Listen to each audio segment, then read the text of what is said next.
Conducted energy weapons, also known as CEWs or stun guns, were introduced into Canadian law enforcement in 1998. As of May 2013, there were over 9,000 CEWs in use across Canadian jurisdictions. CEWs use electrical energy to incapacitate and induce pain. To date, there is little consensus on the overarching health effects of the devices. In an effort to better understand what's known as well as not known about the physiological and health effects of CEWs, Defence Research and Development Canada asked the Canadian Academy of Health Sciences and the Council of Canadian Academies to conduct an assessment of the evidence. This was completed by a 14-member independent panel of experts.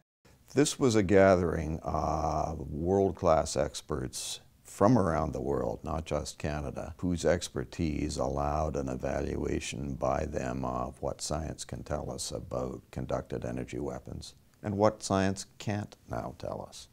I think policymakers are very anxious to have this kind of hard evidence in order to know how to devise policies about when and when not to use these weapons.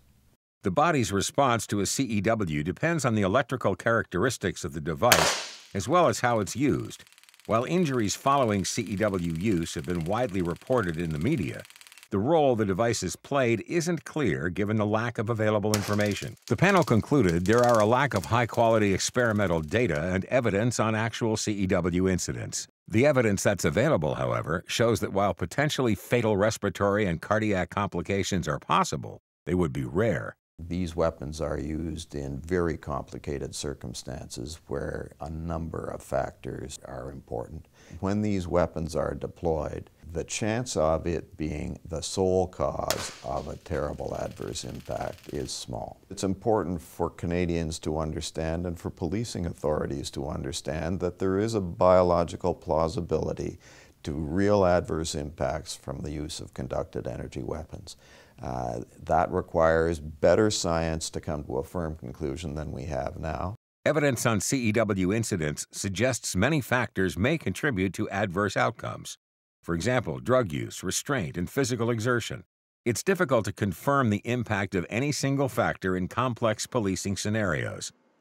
In examining opportunities moving forward, the panel stressed the need for documenting the context and conditions of police use of force.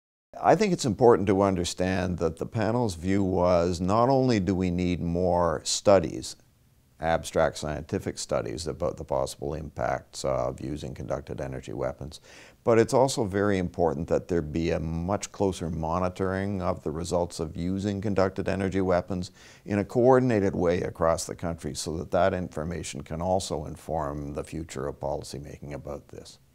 The report provides an in-depth and authoritative assessment of the health effects of CEW use.